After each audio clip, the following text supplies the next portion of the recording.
गुरु हैं हितैषी, शुद्धात्म में निरत नित्य हितोपदेशी। वे पाप ग्रीष्म ऋतु में जल हैं सयाने, पूजून के सतत केवल ज्ञान पाने, पूजून के सतत केवल ज्ञान पाने। बोलिए भगवान महावीर स्वामी की, आचार्य कुंद कुंद स्वामी की, आचार्य गुरुवर विद्यासागर मुनि महाराज की।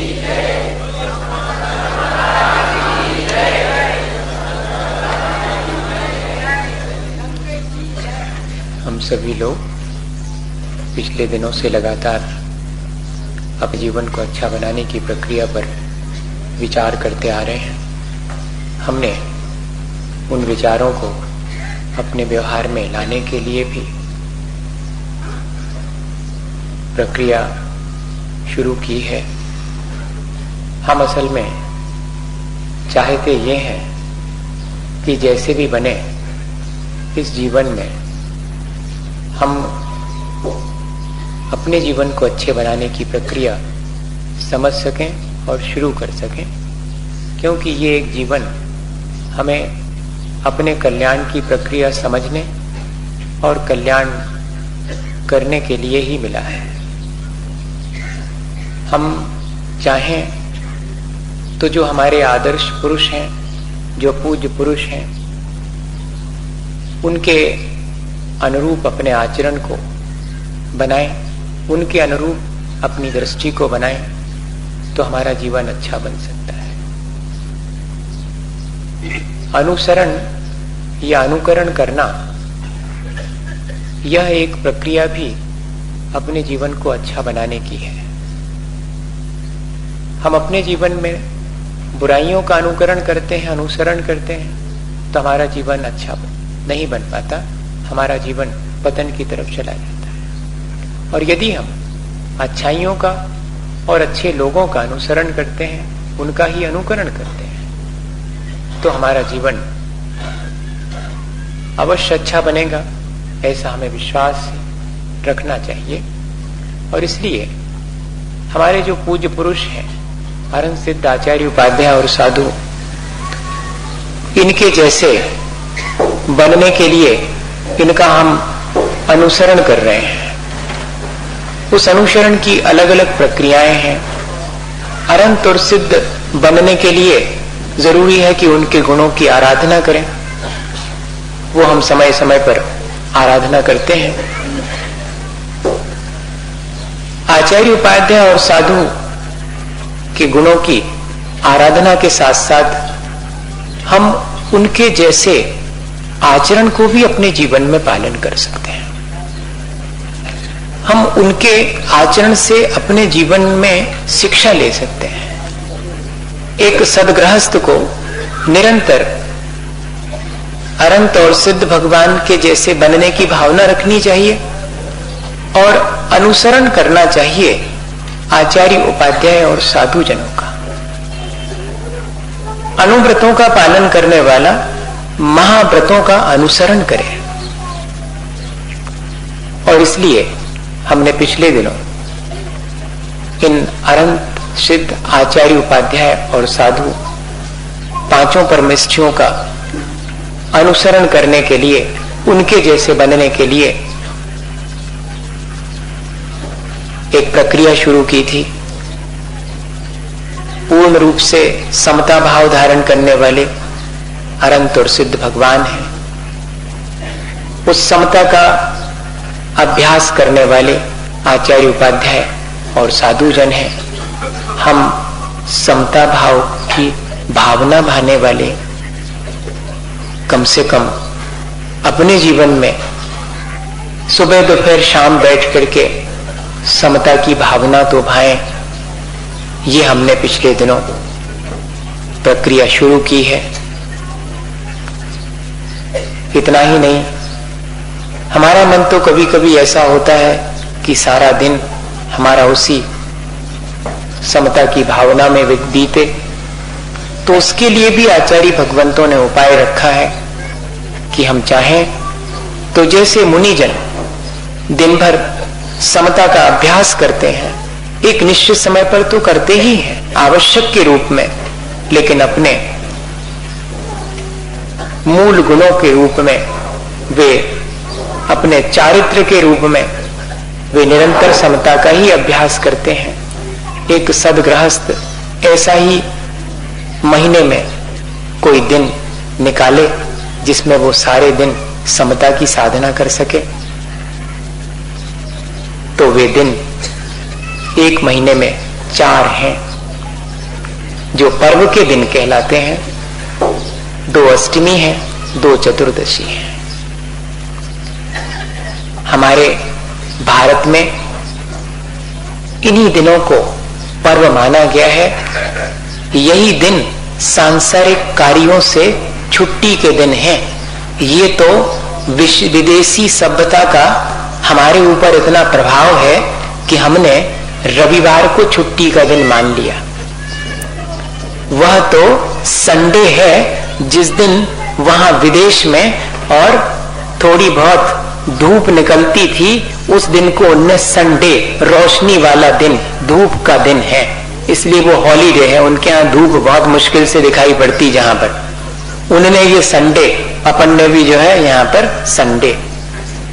4 दिन महीने में 4 रविवार आते हैं। ये हमारे हॉलीडे नहीं है, ये हमारे पवित्र दिन नहीं है। हमारे पवित्र दिन तो 2 अष्टमी और 2 चतुर्दशी हैं, वे हैं हमारे हॉलीडे, पवित्र दिन, जिनमें हम राग द्वेष के सांसारिक प्रपंच से बच करके और दिन भर अपने पूज्य पुरुषों की आराधना और उनके बताए हुए मार्ग पर चलने का अभ्यास और भावना भाते हैं। इसलिए आचार्य भगवंतों ने इन पर्व के दिनों में और 3 बातों का त्याग करने के लिए लिखा।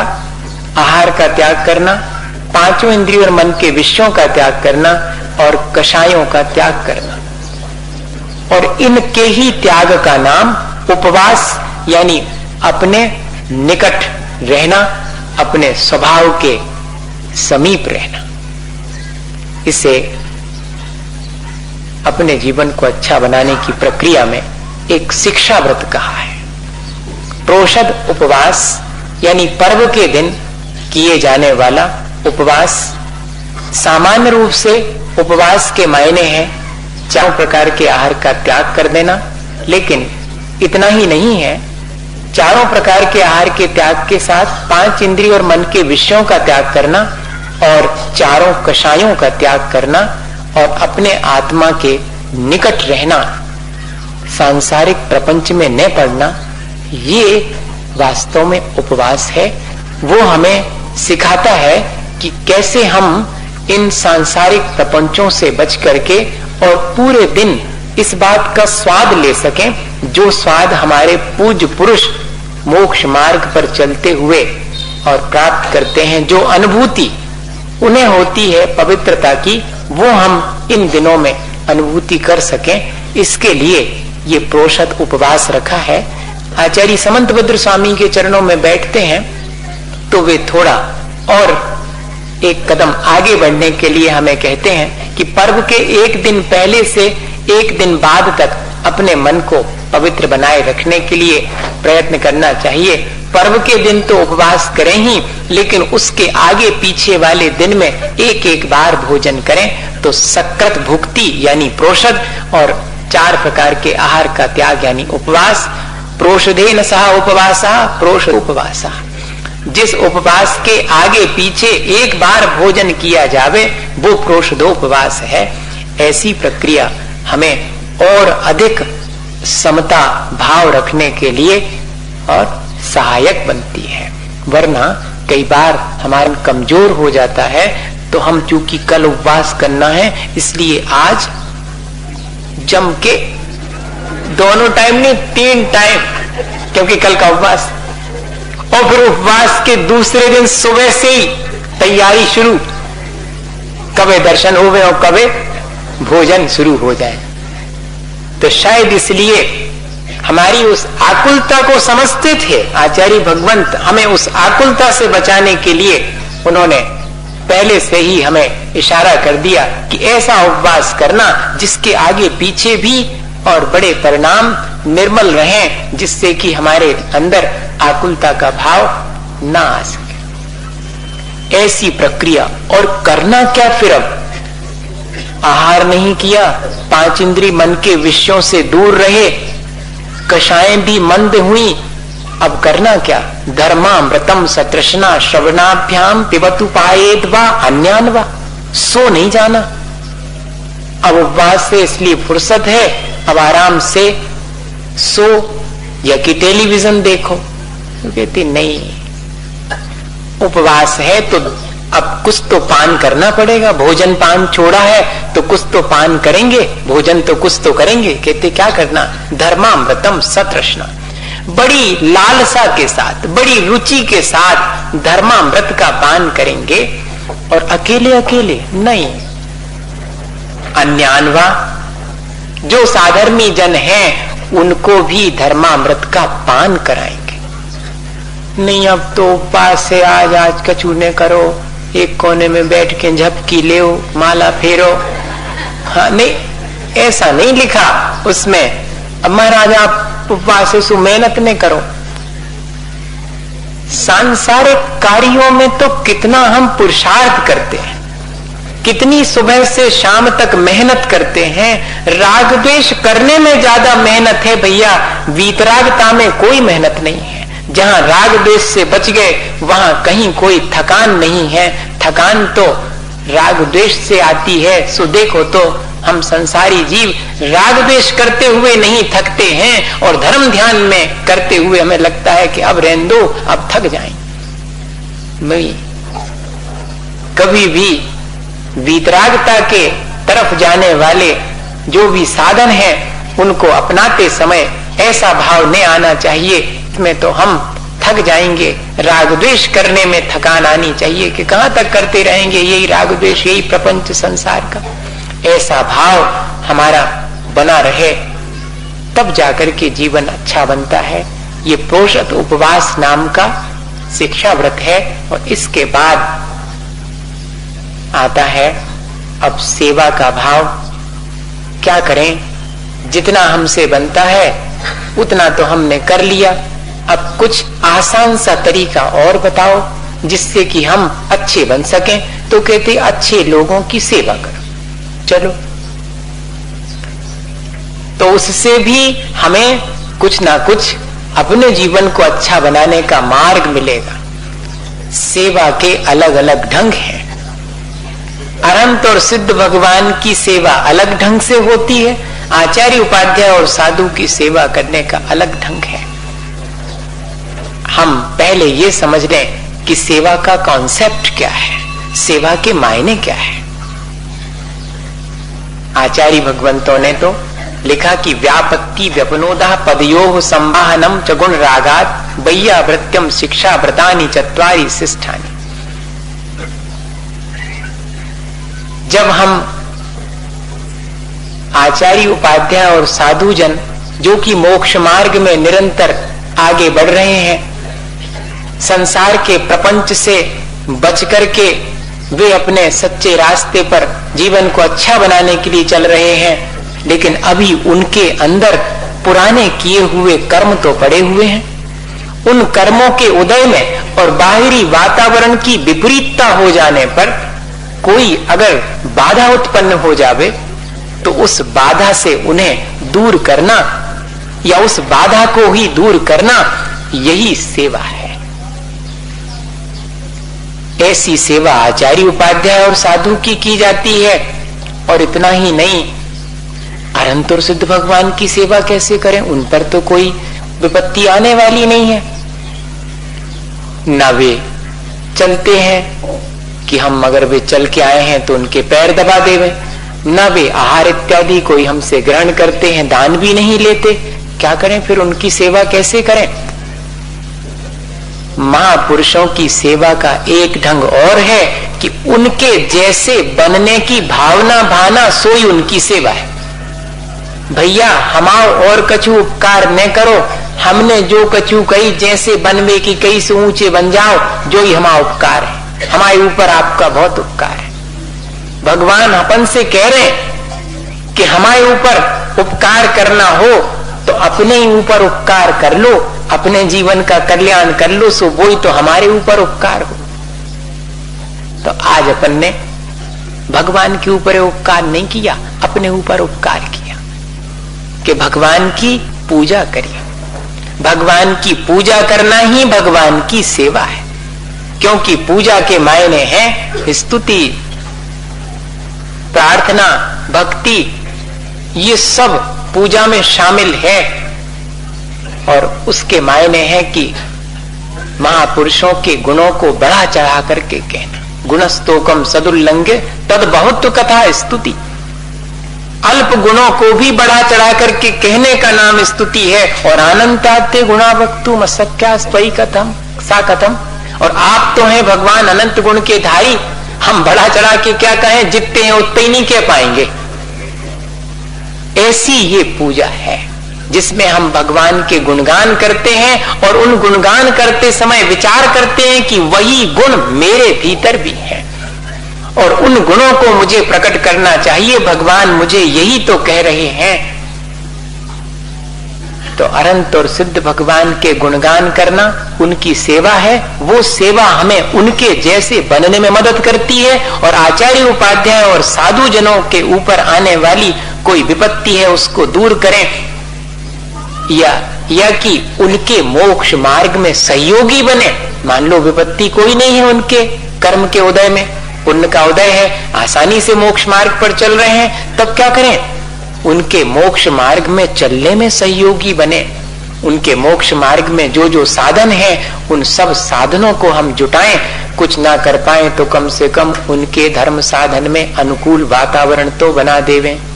कहते कि धर्म साधन में अपने पूज्य पुरुषों के अनुकूल वातावरण निर्मित कर देना, यह भी उनकी सेवा है, बहुत बड़ी सेवा है। हो सकता है आप पैर दबाने ना आ पाए हो सकता आहार दान के लिए हमें अवसर ना मिल पाया हो, तो क्या करें, महाराज को जिसमें अनुकूलता है उनका धर्म ध्यान अच्छे से चले, हमें तो उसमें ही आनंद है। ऐसा भाव भा लिया, हो गई सेवा। ये सेवा करने के हमारे यहाँ पर ढंग है। हम स्वपर कल्याण की भावना से सेवा करते हैं। अनुग्रहार्थम स्वस्याति सर्गो दानम, इसलिए वह दान भी सेवा का ही एक अंग है। आचार्य समंत भद्र स्वामी तो दानम वैयावृत्यम धर्माय तपोधनाय गुण निधि, जो धर्मात्मा है उनसे धर्म की प्राप्ति के लिए, उन गुणवानों के लिए हम जो सेवा इत्यादि करते हैं वही दान भी है। इतनी सारी चीजें इस वैयावृत्ति में समाई हैं। अपन एक एक करके इन सब का विचार करेंगे। दान की पद्धति और पूजा की पद्धति, ये दोनों पद्धतियां भी सेवा का ही एक अंग है। इन पर अलग विचार करेंगे। सेवा का हमारा कॉन्सेप्ट क्या है, इस पर भी अपन विचार करेंगे। पर इतनी सी बात आज अपन अपने पास रख करके और जाएंगे कि हमें सेवा किनकी करना है, जो गुणवान है, ताकि हम भी उनकी सेवा करके गुणवान बन सकें। हम जब भी सेवा करें तो अपने गुणों को बढ़ाने के लिए करें, अपने संसार को बढ़ाने के लिए नहीं करें। उनके जैसे गुण मेरे भीतर आवे, मेरा जीवन भी उनके जैसा बने, इस भावना के साथ करें। यही स्वपर कल्याण है, यही अपना और दूसरे का अनुग्रह है, उपकार है। तभी हम वास्तव में अपने जीवन को अच्छा बना पाएंगे। एक छोटा सा उदाहरण देता हूँ और बात पूरी हो जाएगी। मेरे पास 10 बजे के हिसाब से 6 मिनट बचे हैं, वो 2-3 मिनट में हो जाएगा। वो जो 3 मिनट बच गए, वो एक दिन जो देर हो गई थी उसमें कर लेना भरपाई। अब वो छोटा सा उदाहरण इतना ही है कि एक राजा साहब के यहाँ पर एक बाबा जी रोज जाते थे। राजा साहब उनका बहुत सम्मान करते थे। जब वो बाबा जी लौटने लगते तो राजा साहब को एक फल भेंट करते थे। फल कोई बहुत कीमती नहीं था, सामान्य सा फल था। राजा साहब को देते तो राजा स्वीकार करते और अपने मंत्री के हाथ में दे देते कि ये ले लो फल, रख दो, या जैसा भी करना हो वैसा कर। अब दिया है उन्होंने तो ले लेना चाहिए, जो जिस तरह से जिसके पास जो है वो देता है, स्वीकार कर लिया। अब एक दिन ऐसा हुआ कि ये प्रक्रिया राजा को ध्यान में आया कि कितने दिन हो गए रोज बाबा जी हमें फल दे के जाते हैं। तो मंत्री से पूछा कि रोज ही दे जाते हैं, कितने दिन हो गए? बोले महाराज 6 महीने से ये क्रम जारी है। तो बात क्या है, रोज एक फल दे करके जाने के पीछे ये हमें क्या कहना चाहते हैं? ये हमारे प्रति अपना आदर व्यक्त कर रहे हैं, हमारा सम्मान कर रहे हैं, हमारी सेवा कर रहे हैं, और क्या कोई संदेश देना चाहते हैं क्या? उन फलों को तुमने अलग कर दिया या रख रखा है? महाराज मैंने सब फल रख रखे हैं। मैं जानता था कि बाबा जी अगर फल दे रहे हैं तो कोई ना कोई उद्देश्य होगा, इसलिए मैंने फेंके नहीं, किसी को दिए नहीं, रख लिए हैं। अरे तो अब तक तो 6 महीने में भी फल सड़ गए होंगे। बोले ये तो नहीं कह सकता मैंने कमरे में सब रखते गया हूं, चलें देखें। तो जाकर के देखा तो वहां पर फल तो जरूर खराब होने लगे थे, लेकिन फल जो है फट जाने से उनके भीतर हर एक में कोई ना कोई एक चमकदार सी चीज दिखाई पड़ रही थी। निकाली तो हर एक में एक ना एक नग था, हीरा था या कोई जवाहरात था। हर फल के भीतर से एक एक हीरा जवाहरात निकला। अब राजा अपने दरबार में बैठे हैं, इंतजार कर रहे हैं कि बाबा जी आए। बाबा जी जैसे ही आए उनने फिर फल दिया। तो अब आज रोज तो ऐसे ही फॉर्मल होकर के ले लेते थे औपचारिकता में, आज तो उठ करके खड़े हुए, हाथ में फल लिया, पैर छुए। आप मुझे कहना चाहते हैं ये फल दे करके? राजा ने ऐसा पूछा तो बाबा जी बोले कि संदेश तो जो देना चाहता हूं वो तुम्हें शायद मिल गया है, तुम्हारे व्यवहार से मालूम पड़ रहा है। मैं तो सिर्फ ये फल दे करके ये कहना चाह रहा था कि फल या तो खाने के काम आएगा या कि सड़ जाएगा, लेकिन उस फल के भीतर जो है वो बहुत कीमती है। हाँ, ये हमारे पूर्व संचित कर्मों का फल है, मनुष्य की देह। इसका सदुपयोग कर ले तो काम आ जाएगी, वरना धरी धरी सड़ जाएगी विषय कषाय में। इसके भीतर हीरे जैसा आत्मा है, उसकी तरफ जरूर विचार करना। मैं तो ये तुम्हें रोज बताओ, एक छोटा सा फल भी दान में दिया, लेकिन कितना बड़ा संदेश दे दिया। हमारे यहाँ तो सेवा की भावना ऐसी ही है कि हम किसी का कुछ उपकार करते हैं तो उसके पीछे क्या छिपा हुआ है कि हम अब सब अपना कल्याण कर सकें। तो हम सेवा भी ऐसी करें जिससे सफल कल्याण हो, इसी भावना के साथ कि हम सब इस सब बातों से अपने जीवन को अच्छा बना सकें। बोलिए आचार्य गुरुवर विद्याकर मुनि महाराज की।